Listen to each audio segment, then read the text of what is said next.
नमस्कार, आप देख रहे हैं हमारी खास पेशकश बड़ी बहस। मैं हूं आपके साथ अक्षय सिंह। देश में लोकसभा चुनाव को लेकर सियासी घमासान मचा है। इसी बीच प्रधानमंत्री नरेंद्र मोदी नामांकन से पहले काशी से हुंकार भरने जा रहे हैं। दरअसल प्रधानमंत्री नरेंद्र मोदी के नामांकन से पहले बीजेपी मेगा रोड शो के जरिए शक्ति प्रदर्शन की तैयारी में। इस रोड शो में मिनी भारत की झलक देखने को मिलेगी। बीएचयू से निकलने वाले इस मेगा रोड शो के जरिए दुनिया को एक भारत श्रेष्ठ भारत का संदेश देने की तैयारी भी की गई। रोड शो को भव्य बनाने में बीजेपी कोई भी कोर कसर नहीं छोड़ना चाहती और यही वजह है कि एनडीए के तमाम साथी भी मोदी के इस मेगा रोड शो में शामिल होंगे। इसके अलावा 12 राज्यों के मुख्यमंत्री, 20 केंद्रीय मंत्री, यूपी सरकार के कई मंत्री, सांसद और विधायक इस भव्य रोड शो का गवाह बनने के लिए मौजूद रहेंगे। प्रधानमंत्री नरेंद्र मोदी लगातार तीसरी बार काशी से अपना नामांकन दाखिल करने जा रहे हैं। नामांकन के समय प्रधानमंत्री नरेंद्र मोदी के साथ रक्षा मंत्री राजनाथ सिंह, गृह मंत्री अमित शाह, एनडीए की सहयोगी अनुप्रिया पटेल, अनिल राजभर, चिराग पासवान, महेंद्र नाथ पांडे और यूपी के राज्य मंत्री दया शंकर मिश्रा मौजूद रहेंगे। यानी इस मेगा रोड शो के जरिए बीजेपी शक्ति प्रदर्शन की पूरी तैयारी में है। वहीं मोदी के मेगा रोड शो पर विपक्ष की नज़र भी जरूर बनी, क्योंकि बीजेपी इसके जरिए एक बड़ा संदेश देने की तैयारी में है। ऐसे में आज हम ये जानने की कोशिश करेंगे कि बाकी चरणों के लिए प्रधानमंत्री नरेंद्र मोदी का ये मेगा रोड शो चुनाव को अपने पक्ष में करने में और कितना मददगार साबित हो सकता है। आज की बड़ी बहस इसी मुद्दे पर करेंगे।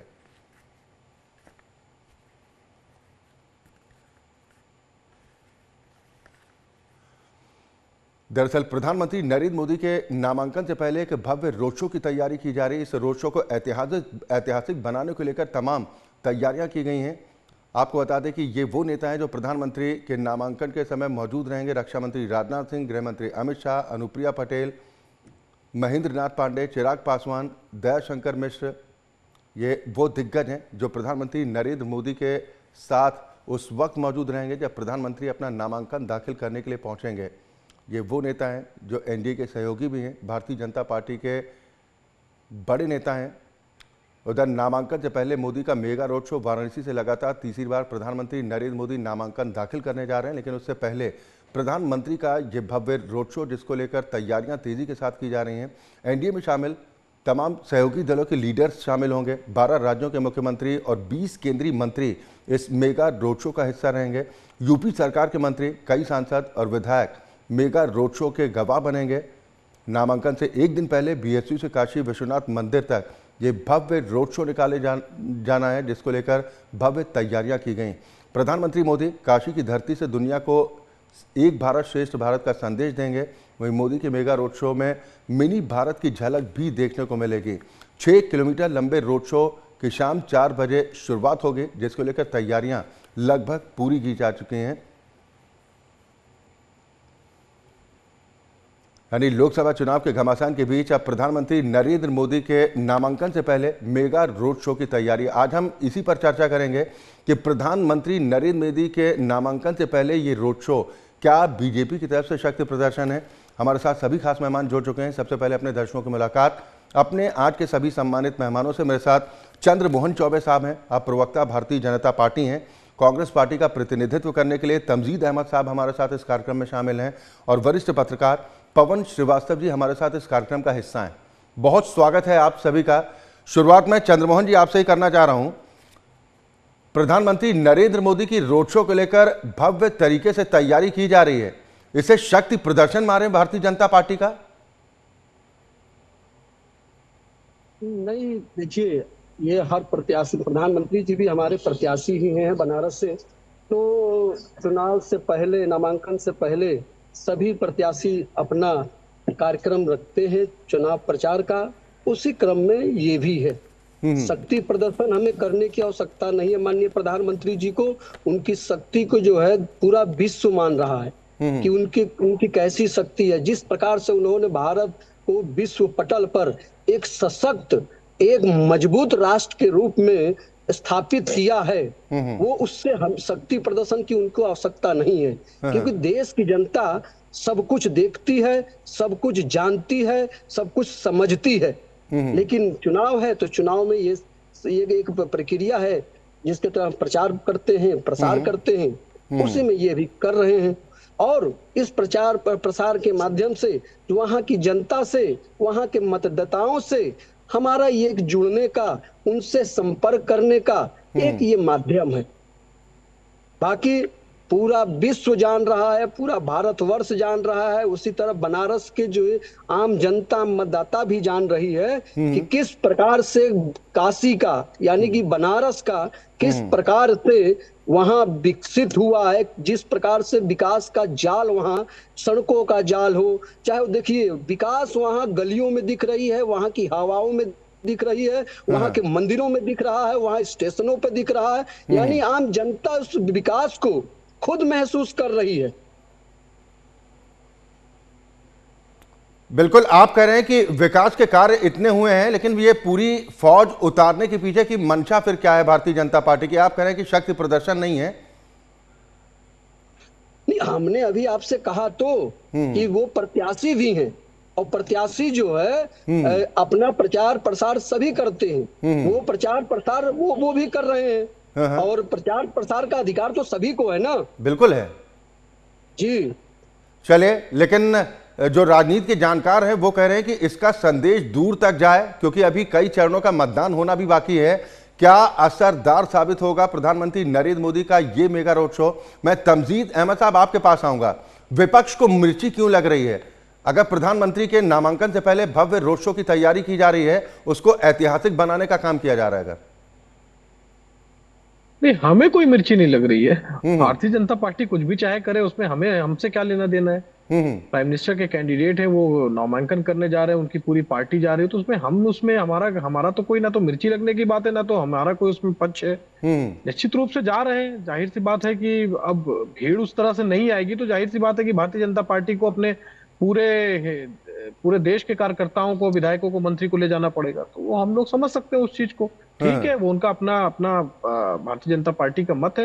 वो कितना अपने कार्यकर्ता को लेके जा रहे हैं, कितने विधायक को, कितने मंत्री को, कितने सीएम को, वो उनका अपना अधिकार है। वो उस पर कुछ भी कर सकते हैं, उसमें हमारा कोई लेना देना नहीं है, ना हमें कोई मिर्ची लगने जैसी बात है। नहीं, गठबंधन के प्रत्याशी ना अजय राय साहब, वो कह रहे हैं कि भाई इतना फौज फाटा लेकर तो वो आ रहे हैं, फूलों की बारिश करवा रहे हैं, हमारे पास तो पैसा नहीं है, हम तो साइकिल से नामांकन दाखिल करने के लिए जा रहे हैं। सरेंडर है क्या ये? नहीं, देखिए फर्क क्या है, फर्क आपको समझना पड़ेगा। अजय राय जी के नामांकन, अगर आप फर्क देखना चाहते हो तो अजय राय जी के नामांकन और प्रधानमंत्री जी के नामांकन में यह बुनियादी फर्क आपको मिलेगा। ये पूरा प्रायोजित रोड शो होगा, जिसमें हर जगह से भीड़ एकत्रित की जाएगी। लेकिन वहीं अजय राय जी का अगर आपने नामांकन देखा हो तो पूरे बनारस से, सिर्फ बनारस के लोग चल के आए थे, खुद से चल के आए थे, साइकिल लेके आए थे, अपने पैदल चल के आए थे, जैसे आ सकते थे वैसे आए थे। निश्चित रूप से अजय राय जी ने बहुत सही बात कही। हमारे प्रदेश अध्यक्ष है आदरणीय, उन्होंने कहा कि हमारे पास इतना साधन संसाधन नहीं है। तो आपने देखा होगा सड़क पे किस तरीके से लोग उतरे, खुद उनके समर्थन में पूरे बनारस की एक पब्लिक उतरी, साइकिल से चल के आई, पैदल चल के आई। वही भारतीय जनता पार्टी के पास अकूत संपदा है, इलेक्टोरल बॉन्ड के जरिए बहुत सारा चंदा मिला हुआ है। तो जाहिर सी बात है कि उनके पास साधन संसाधन की कमी नहीं है। पूरे देश से उन्होंने, और दूसरी बात, चूंकि बनारस के लोकल लोगों का सहयोग नहीं मिल पा रहा है, ये भी एक संकेत है। इसीलिए तो मैंने पहले सवाल किया था कि विपक्ष को इतनी मिर्ची क्यों लग रही है। अब उसी ट्रैक पर आ गए आप अहमद साहब जी। इसीलिए मैंने शुरुआत में ही प्रश्न किया था ना कि विपक्ष को मिर्ची क्यों लग रही है। आपने कहा नहीं, हमें भाई मिर्ची क्यों लगेगी।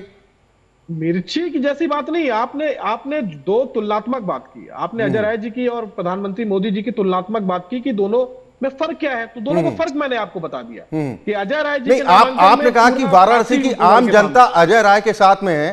पिछले 2 चुनाव की अगर बात करें तो 5 लाख से ज्यादा का अंतर है चुनाव हारने का, अगर अंक गणित की बात करें। हार जीत लोकतंत्र में एक हिस्सा है, लेकिन इसका मतलब क्या है कि चुनाव नहीं लड़ा जाएगा क्या? नहीं, बिल्कुल लड़ा जाएगा। जीता नहीं जाएगा क्या? निश्चित रूप से काशी में बहुत मजबूती से चुनाव लड़ने जा रहे हैं। और अजय राय जी के जुलूस में जिस तरीके से नामांकन में पूरा काशी उमड़ के आया, तो आप खुद समझ सकते हैं। आप खुद बता रहे हैं कि मोदी जी को अपने नामांकन के लिए पूरे देश से विधायकों को, चीफ मिनिस्टर को, मंत्रियों को बुलाना पड़ रहा है। ये तो आपकी खुद की रिपोर्ट है। और वही अजय राय जी के नामांकन में पूरा काशी उमड़ के आया, तो आपको बुनियादी फर्क तो देखने को मिलेगा। और काशी का भी चुनाव मोदी जी के लिए आसान नहीं होने जा रहा है। आपको नामांकन में भी पता चला। चले ठीक, पवन श्रीवास्तव जी हमारे साथ हैं। हालांकि ये तीसरी बार है जब प्रधानमंत्री नरेंद्र मोदी लगातार नामांकन दाखिल करने जा रहे हैं। हालांकि ये पहली बार भी नहीं है कि ये भव्य रोड शो निकालने की तैयारी है।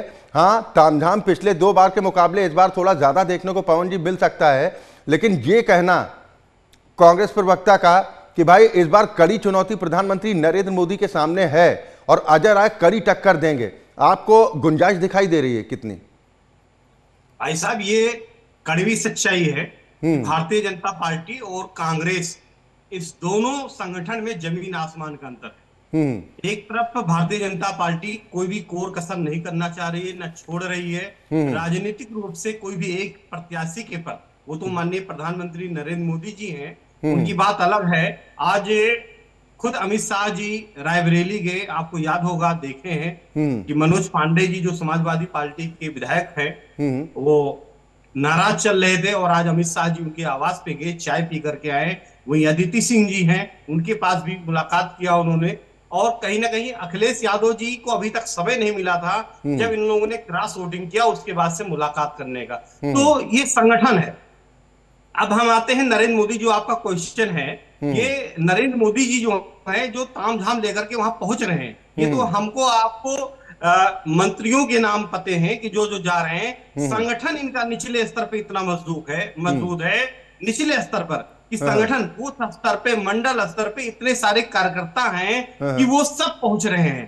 तो ये संगठन के रूप में काम हुआ है। आज की घटना हम आपको बताते हैं कि देश के गृह मंत्री अमित शाह जी आज गोंडा जनपद में आए थे और यहाँ के एक अपने प्रत्याशी कीर्तिवर्धन सिंह उर्फ राजा भैया जी हैं, जो कि सांसद हैं यहाँ से, वो इस बार भाजपा से प्रत्याशी हैं, उनके समर्थन में आए थे। इतनी भीड़, और गांव से, बूथों से, मंडल अध्यक्ष से लेकर के सारे विधायक, आसपास के जो 5 विधायक थे, सब लोग लग करके, मेहनत करके वहां तक पहुंचे। इसकी रणनीति पिछले 2-3 दिनों से बन रही थी, तो वो विजयी होंगे।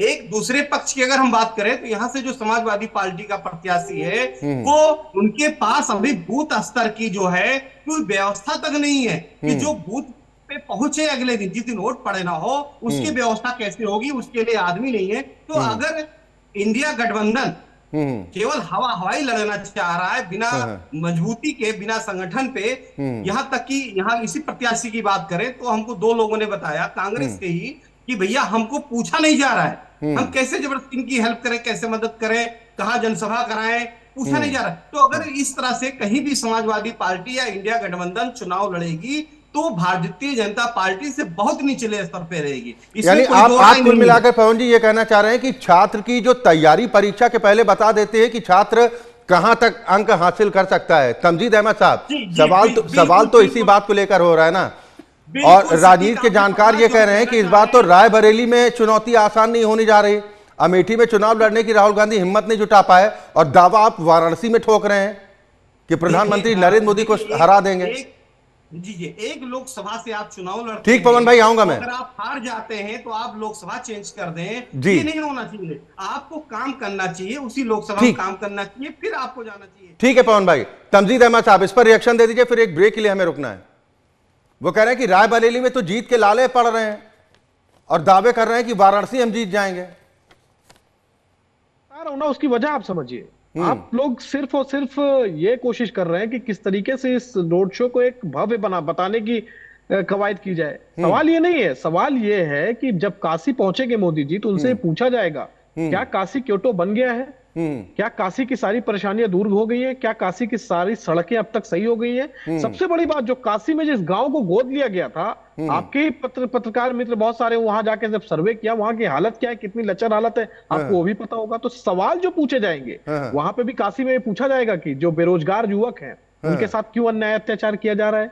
क्या वहां पे महंगाई की हालत बुरी नहीं है? क्या वहां किसानों के साथ अन्याय अत्याचार नहीं हो रहा है? सवाल तो बहुत सारे हैं। तो ये सवाल बहुत सारे मुंबई खड़े हुए हैं। नहीं, चंद्रमोहन जी पूछ रहे हैं कि आप लास्ट टाइम वाराणसी कब गए थे?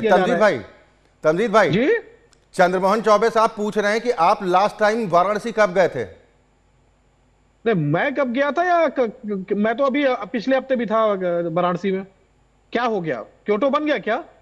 कि मेगा रोड शो के जरिए क्या आने वाले जो मतदान है अगले चरण के, क्या उनमें प्रभाव पड़ पाएगा? अगर पड़ेगा तो कितना? और विपक्ष की तरफ से जो सवाल उठाए जा रहे हैं उन सवालों में क्या वाकई में दम है? हम बात कर रहे हैं प्रधानमंत्री नरेंद्र मोदी के नामांकन की, जिसके पहले एक मेगा रोड शो निकालने की तैयारी, जिसको ऐतिहासिक बनाने को लेकर तमाम कवायद की जा रही है। इसी पर हम चर्चा कर रहे हैं कि ये आगे आने वाले मतदान का रुख मोड़ने में कितना मददगार साबित होगा। इसी पर चर्चा कर रहे हैं। सभी मेहमान मेरे साथ लगातार बने हुए हैं। ब्रेक पर जाने से पहले चंद्रमोहन जी, जो हम बात कर रहे थे, कांग्रेस की तरफ से कहा जा रहा है कि इस बार तो चुनौती प्रधानमंत्री नरेंद्र मोदी के लिए आसान नहीं है। गठबंधन के जो प्रत्याशी हैं अजय राय, वो शिकस्त देने जा रहे हैं। नहीं, देखिए, हमारे कांग्रेस के भाई का दोष नहीं है, दोष इनके शीर्ष नेतृत्व का है कि वो जमीनी हालात को समझते नहीं हैं, वो जनता की आवाज को समझते नहीं हैं, जनगण में क्या चल रहा है, उनके मन में क्या चल रहा है, ये सही से जान पाते नहीं है, और इसीलिए चुनाव दर चुनाव ये हारते जा रहे हैं, राज्यों से साफ होते जा रहे हैं। अगर अभी देखिए, इन्होंने कहा कि अभी मैं हफ्ता भर पहले ही गया था बनारस, तो या तो ये हफ्ता भर पहले बनारस गए थे या 2014 से पहले ये बनारस नहीं गए थे।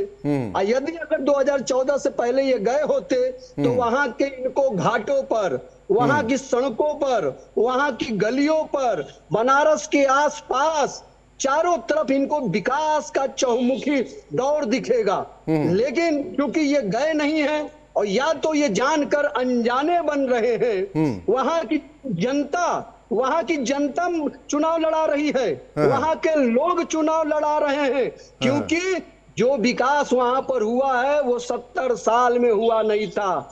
जिस प्रकार से देश विदेश के श्रद्धालु वहां आते थे, उस प्रकार उनकी उपेक्षा करके, उनकी भावनाओं की उपेक्षा करके वहां का विकास नहीं किया गया था।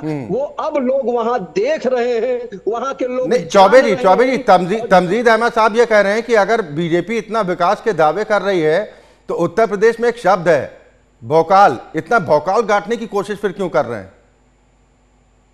सर, अभी हमने आपसे थोड़ी देर पहले क्या कहा कि वो प्रधानमंत्री जी भी हैं, ताकतवर भी हैं, लेकिन घमंडी, इन लोगों की तरह घमंडिया गठबंधन नहीं है कि हवा में कहें कि हम जीत रहे हैं, हमें लोगों का जो है वोट नहीं चाहिए, हमें लोगों से संपर्क नहीं करना है, हमें लोगों से मिलना नहीं है। तो ये इनका घमंड है, ये घमंडिया। तमजीद अहमद साहब वो तो कह रहे हैं कि राहुल गांधी की तरह थोड़ा ही हैं कि चुनाव हार गए तो अमेठी झांकने नहीं जाएंगे।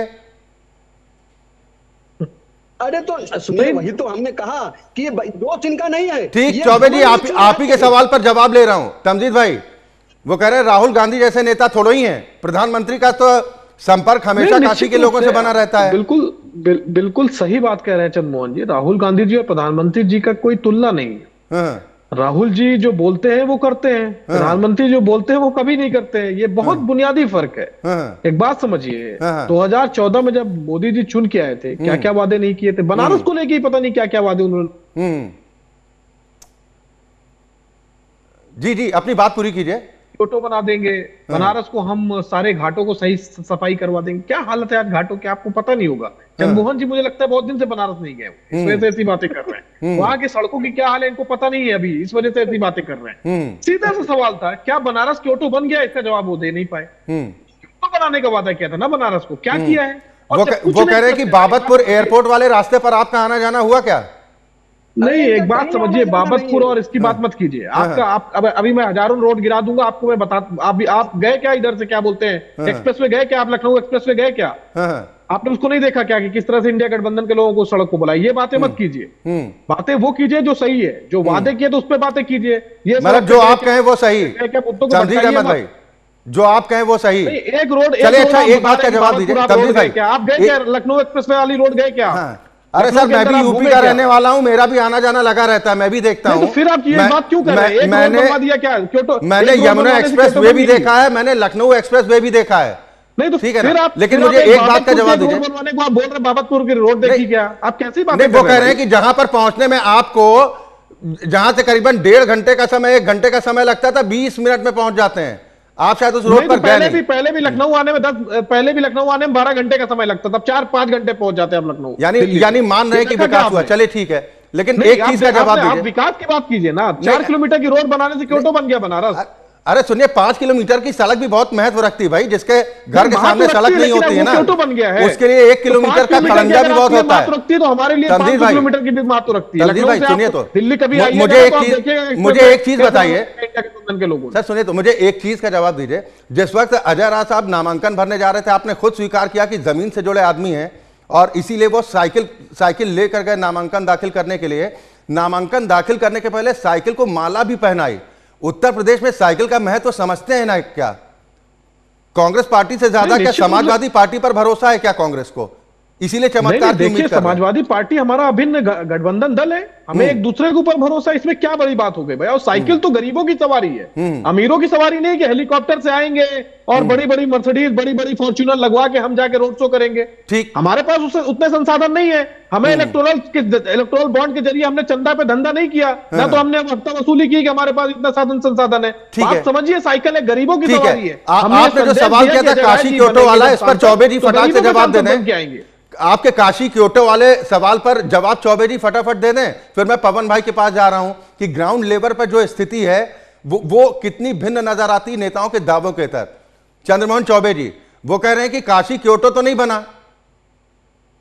नहीं, मैंने अभी आपसे क्या कहा कि इनको नहीं दिखेगा, क्योंकि ये जो है कुछ हकीकत से इन लोग का कट, हमको नहीं, काशी वासियों को भी नहीं दिख रहा है, आपको दिख रहा होगा।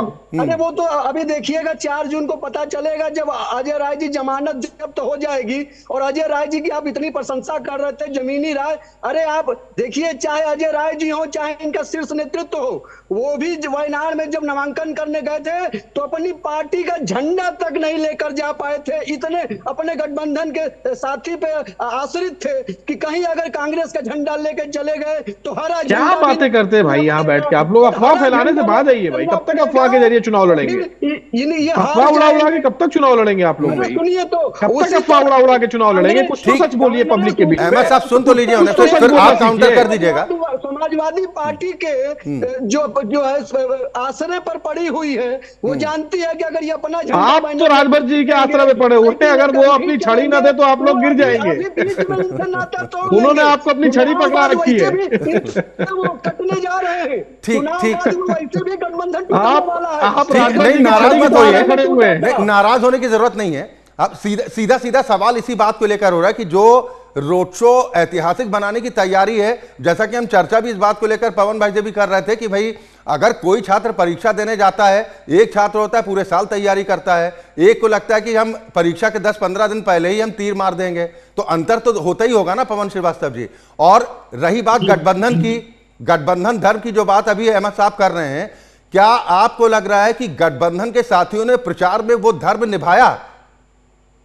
यहां पर तो अपने अपने कैंडिडेट का प्रचार करते दिखाई दे रहे हैं, इक्का दुक्का जगह छोड़ दी जाए। जी जी, देखिए, हम और आप भली भांति जानते हैं, तमजीद भाई हमारे साथ में जुड़े हुए हैं, कांग्रेस के प्रवक्ता हैं, और हमारे साथ में बीजेपी के प्रवक्ता भी हैं, चंद्रमोहन चौबे जी। हम ये नहीं कहना चाहेंगे कि कांग्रेस की सरकार में विकास नहीं हुआ। आज भी कांग्रेस के सरकार में जो कार्य किए गए हैं, चाहे फिर स्वास्थ्य का हो, इंजीनियरिंग कॉलेज का हो, IIM रख लीजिए आप, ये अभी आज इस एम्स को रख लीजिए, इनकी जोड़ का कोई भी व्यवस्था नहीं किया गया है। लेकिन उस कांग्रेस में, आज की कांग्रेस में जमीन आसमान का अंतर है। कैसे, हम आपको बताते हैं। सबसे बड़ी गलती जो कांग्रेस ने किया, वो समाजवादी पार्टी के साथ गठबंधन करके किया। इनको खुद अकेले चुनाव लड़ना चाहिए था, और टीम लीडर की अभी इनके यहाँ कमी है, इनके यहाँ संगठन की कमी है, जो जमीनी स्तर पे संगठन को मजबूत करो। हम एक उदाहरण हम आपको देना चाहेंगे, आज के 3-4 दिन पूर्व का है। भारतीय जनता पार्टी के राष्ट्रीय अध्यक्ष JP नड्डा जी लखनऊ आए हुए थे, हमारे बीच में चंद्रमोहन चौबे जी बैठे हुए हैं, और हम जो है दो अपने रिपोर्टर्स के साथ, दोनों के साथ हम वही किनारे JP नड्डा के पास वार्तालाप कर रहे थे। और ये भाई साहब गए, नड्डा जी को प्रणाम किया, और उन्होंने लगभग 3 मिनट तक इनसे बात किया, चंद्रमोहन चौबे जी से। इन्होंने उनसे वार्तालाप किया, परिवार में क्या चल रहा है, कैसे चल रहा है, और क्या होगा, आपको मेहनत करना होगा, देखिएगा कहीं भी कुछ गड़बड़ ना होने पर। हम लोग बड़े ध्यान से सुन रहे थे। एक तो हो गया पक्ष ये भारतीय जनता पार्टी का, कि जो सबसे शीर्ष नेता है, पार्टी का राष्ट्रीय अध्यक्ष है, वो एक प्रवक्ता से अपने आपस के संवाद की बात आप कर रहे हैं। जी जी, ये लखनऊ की बात कर रहे हैं, चंद्रमोहन चौबे जी जो हमारे साथ में पैनलिस्ट बैठे हैं, इनकी बात कर रहे हैं। ये तो हो गई भारतीय जनता पार्टी। अब दूसरी तरफ हम आते हैं, कांग्रेस की बात करें तो कोई भी व्यक्ति, हमारे तमजीद साहब जी हैं, कांग्रेस के लीडर्स अपने राहुल गांधी जी से, प्रियंका गांधी जी से या अखिलेश यादव जी से मुलाकात कर पाना संभव नहीं है, क्योंकि वो उतना वो उस लेवल पे राजनीति नहीं कर रहे हैं, संगठन के उस स्तर पे काम नहीं कर रहे हैं। जब तक संगठन पे काम नहीं किया जाएगा तब तक वो संगठन का कुछ होने वाला नहीं। भारतीय जनता पार्टी, हमने आपको बताया गोंडा लोकसभा की बात किया, आज अमित शाह जी आए थे और यहाँ पे बड़े संक्षेप में, क्योंकि अब चर्चा के समापन का वक्त है पवन भाई, मैं ये जानना चाह रहा हूं कि प्रधानमंत्री के इस रोड शो के बाद, बनारस पे ही आ रहे हैं। नहीं सर, मैं क्योंकि एक रिएक्शन मैं अहमद साहब के अंत में जरूर चाहूंगा, बड़े शॉर्ट में आपसे जानना चाह रहा हूं कि क्या प्रधानमंत्री नरेंद्र मोदी के इस भव्य रोड शो के बाद, जिसको ऐतिहासिक बनाने की तैयारी है, इसका अगले आने वाले जो चरण के मतदान है उस पर असर दिखाई देगा आपको? केवल ये उसी लिए किया जा रहा है, ये भारतीय जनता पार्टी है, ये उसी लिए किया जा रहा है। देखिए, भारतीय जनता पार्टी हर वो काम करती है जिससे उनका सीट निकल आए, कोई भी ऐसा काम नहीं करेगी जिससे इनका एक सीट डिस्टर्ब हो। और इस कारण से जो माननीय प्रधानमंत्री जी का नामांकन होना है, इसके बाद जो एक आक्रामक आएगा चुनाव में, वो इसी के बाद आएगा। तमजीद अहमद साहब क्या कहेंगे? एक तरफ वो कह रहे हैं कि भाई तैयारियों के हिसाब से सब पता चलता है, आपकी तैयारी बड़ी सुस्त है और आप तो क्षेत्रीय दलों पर निर्भर हो गए, देश की सबसे पुरानी पार्टी की, दूसरे तय करते हैं कि कांग्रेस पार्टी कितनी सीटों पर चुनाव लड़ेगी। भाजपा को तो राजभर जी के छड़ी के सहारे चल रही है पूरे पूर्वांचल के जरिए में, लेकिन उसके बावजूद भी इनका कुछ हल नहीं। वो कह रहे हैं आप बैसाखी पर चल रहे हैं। नहीं, मैं वो कुछ नहीं कह रहे, वो आप कह रहे हैं, उन्होंने ये बात नहीं कही, आप कह रहे हैं। वो तो छड़ी पकड़ के चल रहे हैं, मना भी नहीं कर सकते। ये आप, अब बैसाखी की बात उन्होंने नहीं की, चंद्रमोहन जी ने, आपने की है। खैर, बहरहाल कुल मिला के ये समझ लीजिए, पहले चरण में मोदी की गारंटी लेके चुनाव में आए, फेल हो गए। दूसरे चरण में ये मंगलसूत्र लेके आए, फेल हो गए। तीसरे चरण में आते आते इन्होंने हिंदू मुसलमान शुरू किया, फेल हो गए। चौथे चरण आते आते इन्होंने कहा कि अंबानी अडानी टेम्पो में बैठ के चंदा देते हैं, अभी तक उसकी जांच नहीं हुई, ना तो सीबीआई ने छापा मारा, ना ईडी ने छापा मारा, और चंदा भारतीय जनता पार्टी को कितना दिया वो भी उनको बताना पड़ेगा। प्रधानमंत्री जी ने इतने गंभीर आरोप अडानी अंबानी पे लगाया, उस पर भी खामोश है भारतीय जनता पार्टी। तो चौथे चरण आते आते इन्होंने अडानी अंबानी को भी नहीं छोड़ा। पांचवें चरण आते आते पूरी तरीके से हार मान लेंगे, और छठवें सातवें चरण में ये मान लेंगे कि इस्तीफा देने की प्रक्रिया शुरू हो गई है। ईवीएम में गिनती कर ली क्या आप लोगों ने? बहुमत के साथ सरकार बनाने जा रहा है, और वाराणसी में भी अजय राय जी प्रधानमंत्री ईवीएम में गिनती पहले कर ली, बाद में आप लोग कहेंगे हैक तो नहीं हो गई। नहीं, छोड़ दीजिए, आपको आप 4 जून का इंतजार कीजिए। 4 जून को आपको पता चल जाएगा कि यह देश इंडिया गठबंधन और कांग्रेस, चले ठीक है, समय का अभाव है, आप कह रहे हैं कि ना घोड़ा दूर ना मैदान, 4 जून को पता चल जाएगा कि किसमें कितना है दम।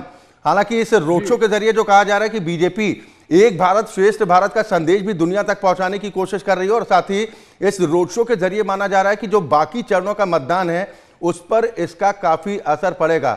हालांकि विपक्ष इस पर कह रहा है कि भाई कोई भी अपने रोड शो को भव्य बनाने को लेकर तमाम इंतजाम कर सकता है, लेकिन पीठ पीछे ये कहा जा रहा है विपक्ष की तरफ से कि भाई संसाधनों का गलत तरीके से इस्तेमाल किया जा रहा है, सरकार में है और इसलिए उन्हें पूरी आज़ादी है। कुल मिलाकर लोकसभा चुनाव का जो माहौल इस वक्त है वो बेहद गर्म दिखाई दे रहा है, और अब सभी को इंतजार 14 मई का है जब प्रधानमंत्री नरेंद्र मोदी नामांकन दाखिल करेंगे, लेकिन उससे पहले 13 मई को जब ये भव्य रोड शो होगा जिस पर दुनिया की भी नजर रहेगी।